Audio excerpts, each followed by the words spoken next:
think it was back in 7 years ago when OpSource had their first SaaS summit in Napa. Our next speaker was the first keynote when he was with a little company called Salesforce.com. Since then, he's founded a new company, a subscription billing company that has grown immensely in a very short period of time, and he's here to talk to us a little bit about the 3 metrics that should be most important to cloud and SaaS ISVs. So please welcome Tien from Zuora.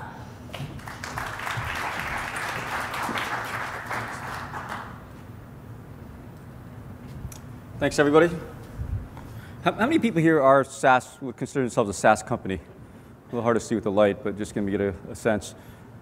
Great, thanks. Yeah, I remember that keynote 7 years ago. It was really interesting. I was Chief Marketing Officer at Salesforce at the time, and I really wanted to share some of our secrets of Salesforce. And I talked a lot about how, in the age of the internet, sales and marketing had changed, right? It had changed.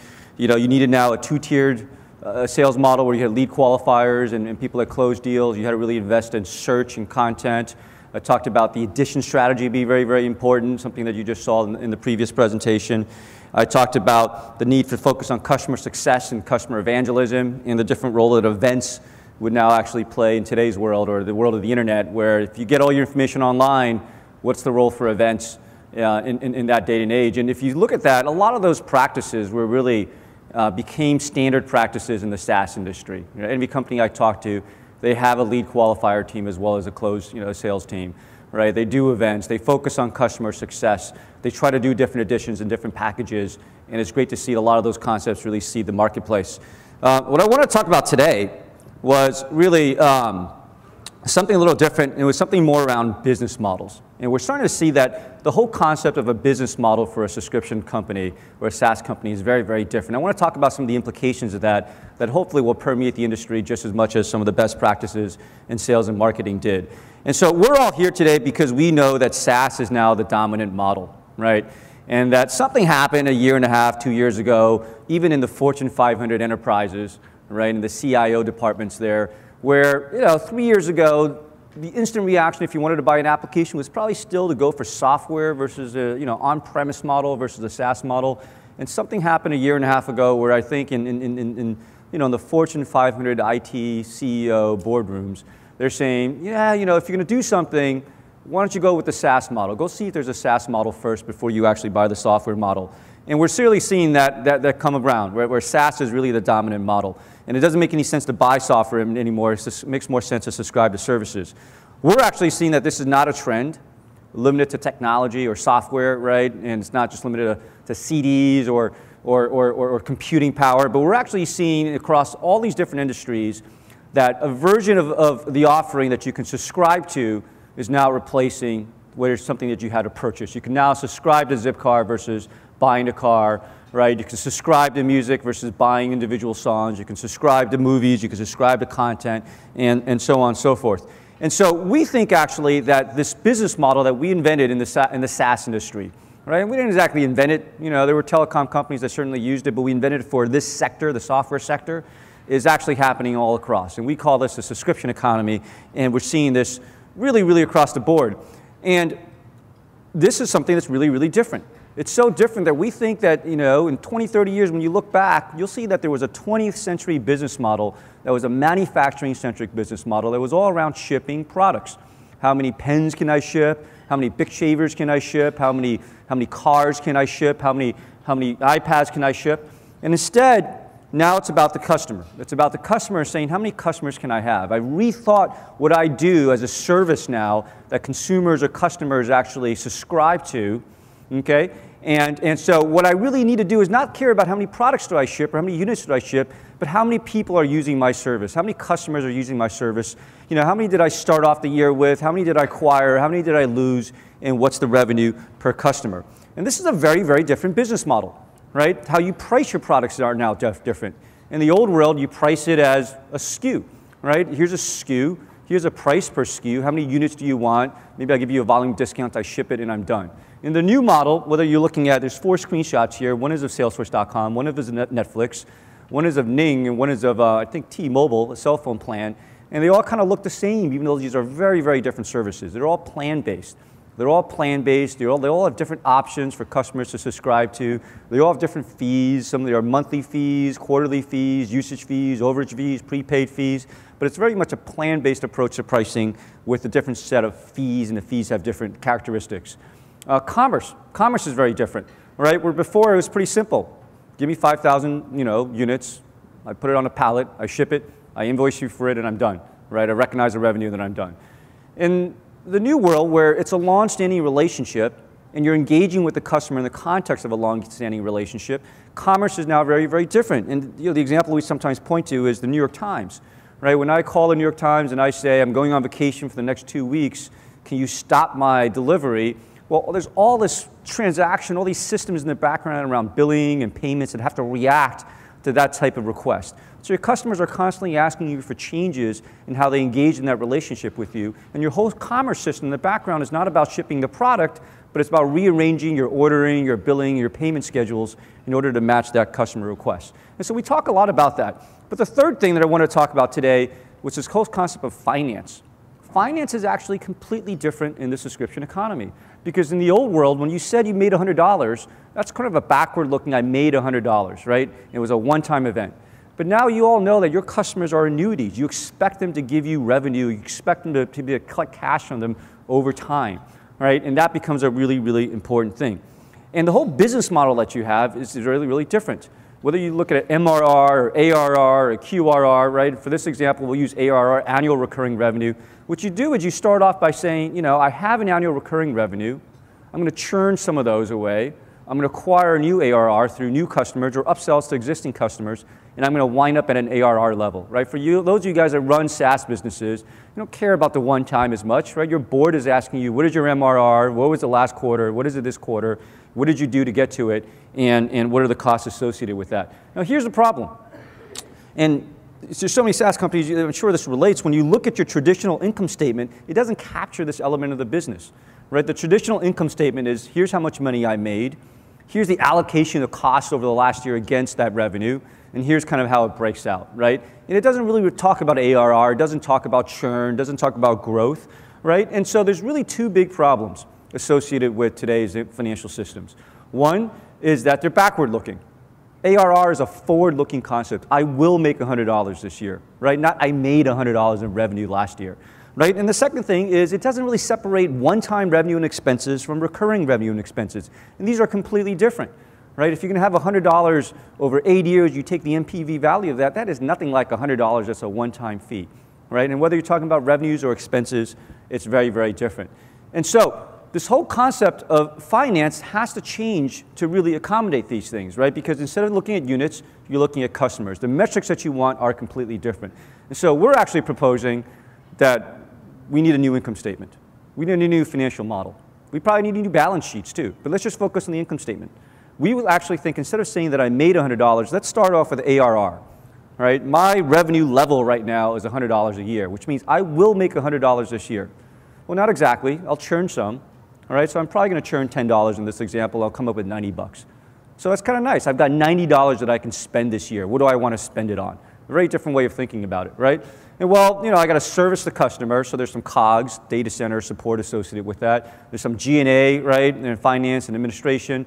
I'm going to give some money to the R&D guys, right? I'm not going to, up-level and down-level that, so it's kind of a recurring thing. So for our example, we're going to keep it simple. You can get really fancy. You can sort of parse those apart in terms of one-time recurring. We're just going to assume these three costs are recurring costs. And so now I've got a recurring profit of $40. All right, so out of the $100 that I have for the year, I can keep $40. And now I've got two choices. And you probably ask, well, there's the three standard categories in the income statement. What happened to sales and marketing? For this example, let's assume sales and marketing is all one-time costs.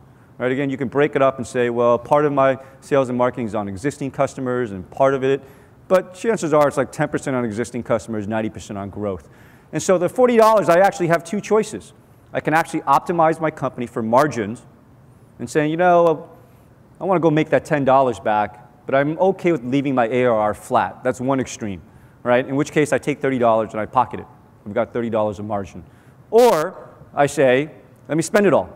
I've got a big market, and I still have a fundamental recurring profit margin of 40%, but I'd rather take that 40% against a top line ARR of $130 by investing in growth than actually just pocketing the money. That makes a lot more sense, right? I've got a big market, and I want to go pursue the market. And so you see all these conversations that people have about, well, the price-earnings ratio of Salesforce.com is 673 or whatever it is today, and those conversations don't make any sense because they don't really take into account what is recurring and what is one time, and you've got to strip out the one time and look at a business fundamentally on a recurring basis.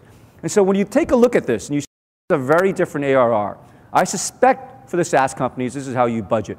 I suspect this is how you build your operating plans. And it's got nothing, looks nothing like your traditional income statement, right? And then you say, okay, if this is the fundamental basic building blocks, then there's really three key levers that matter. The name of this presentation is the three metrics that matter. These are the three metrics that matter, right? Number one, what is your retention rate? So if you start off with $100, how much of that are you actually going to keep? In this example, is 90%, right? The second one is your recurring profit margin. After you spend all your money to service that $100, what do you have left? All right, so take all your recurring costs and allocate that against the recurring ARR. In this example, it's 40%. Okay? And then what's your growth efficiency index? If you're going to spend money on growth now, if you're going to spend one-time sales and marketing costs on growth, how much do you get? For every dollar that you spend, how much do you get back? In this example, it's 1.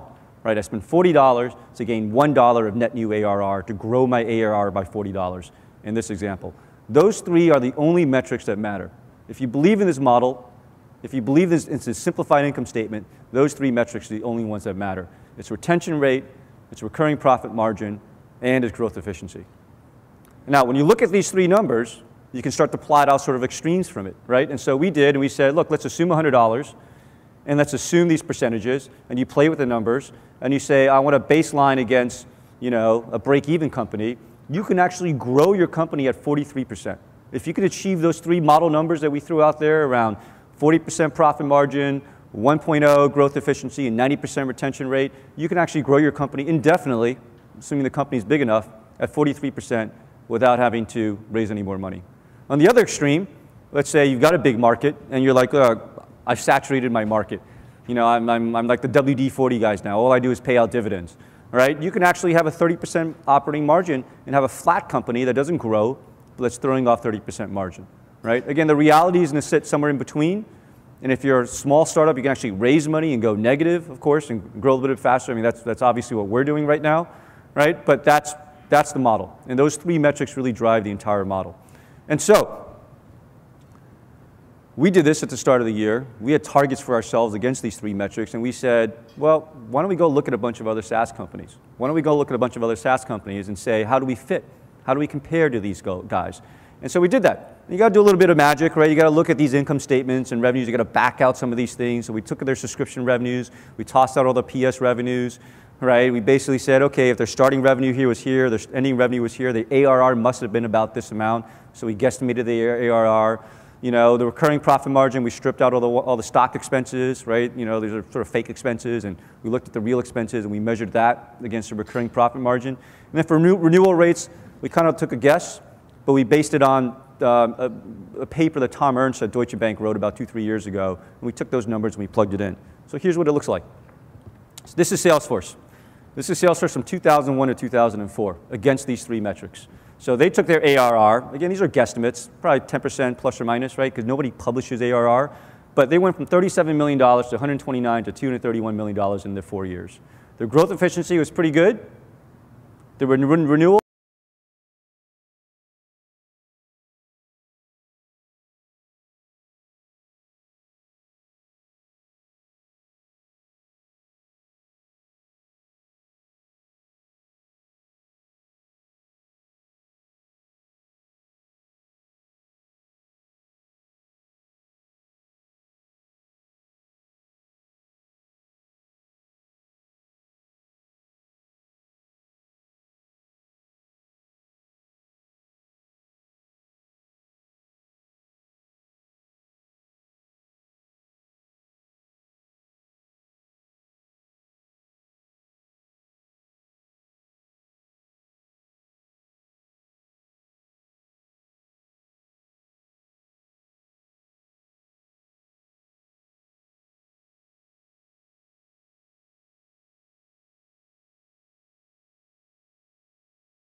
You're offering cloud services, a lot of software companies that are moving into SaaS, and a lot of startups that start off day one in SaaS and cloud. But we also work with a ton of media companies, same problem. You need to set up a paywall, you need to monetize that content. They actually are a subscription-based business as well. Consumer services like AAA, another subscription service that people don't always think about. Device manufacturers are no longer content to just sell you the device. They want to tether that to a service, and they want to collect a monthly fee off of you. And then just traditional telecoms that are looking to move much, much faster than their traditional billing systems allow them to do. So that is a quick snapshot of who we are. So in summary, we think this whole SaaS business model, this recurring business model, is happening across all companies in all industries. And we think that trend is only going to continue for the next 5, 10, 20 years. We think we're moving into a subscription-based economy where these types of business models are actually going to be the fundamental business models. We believe these business models are very, very different than the manufacturing business models. It's no longer about margins and units, but it's going to be about ARR, it's going to be about churn, it's going to be about recurring profit margin, it's going to be about your growth efficiency. And what we hope to really share with you a framework of how to think about these business models to help you guys be successful with your businesses moving forward. Thank you very much.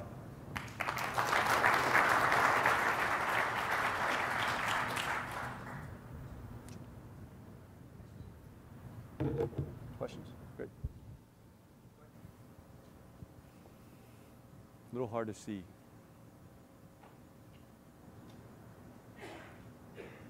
No questions?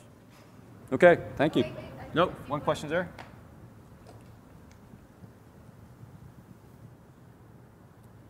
Tien, it's on? Thanks for the great presentation, Tien. One quick question. What about cash? Where are you accounting for that in all of this? Yeah, so the story for this, at the risk of embarrassing some VCs, I mean, we put together our operating plan for 2012, and we showed our board in Q4, and they made a statement about, well, it looks like you're actually being less efficient in your growth. And I was like, well, that doesn't make any sense. We're actually being more efficient. And so I realized I had to take a step back and kind of rebuild, the business model and put our operating plan in that context. And we actually, this is how we run our company. And so in our internal spreadsheets, we actually do look at both income and cash. And so we do net it out, right? But to simplify things for this presentation, we simplified it. And so where cash really comes in is how much do you collect up front, right? And if you're able to collect 75, 80% of your money up front, then cash is actually a better picture than profit. So when you looked at that picture that says break even, if you collect the cash money up front, you ignore break even, actually look at cash flow positive, you can actually even grow faster. But it all depends on how you're able to collect cash up front. Another question, just to throw it out there was, why are R&D costs recurring costs? Again, you can get really fancy in how you want to allocate these things, but typically with R&D costs, right, unless you have an outsource arm that you're dialing up and down, you're not going to fire your engineers, right, and then hire them right back again, right? That would be very, very disruptive. So it's easier just to put that as a recurring cost. You've got a listing up there for how much does it cost you to acquire $1 of ACV. Wouldn't it also be appropriate to ask how much does it cost you to retain that dollar? That's in the, yes. And so that is in the retention rate, and that is in the recurring profit margin. So the cost to retain a customer is COGS, right? The cost to retain a customer certainly could be G&A and R&D. We lump that in, but your COGS is retaining. Now, when we do it internally, we do take our sales and marketing dollars and we do split it. And so we split it into how much we invest in our customer success team, right? And we consider that a sale. When it winds up in a traditional income statement, it does wind up in the sales and marketing line. But in our internal, budgeting, we call that customer success. We call it renewal sales and marketing costs. And then we break it up as a growth customer cost. But it's all embedded in that recurring profit margin, right? You add it all up, and the goal is to get 40, 50%. And then you can decide, am I going to allocate that 40, 50% recurring profit margin more to R&D, more to COGS, more to G&A, more to customer success, right? But our point is the lump sum of that is really what you have to look at.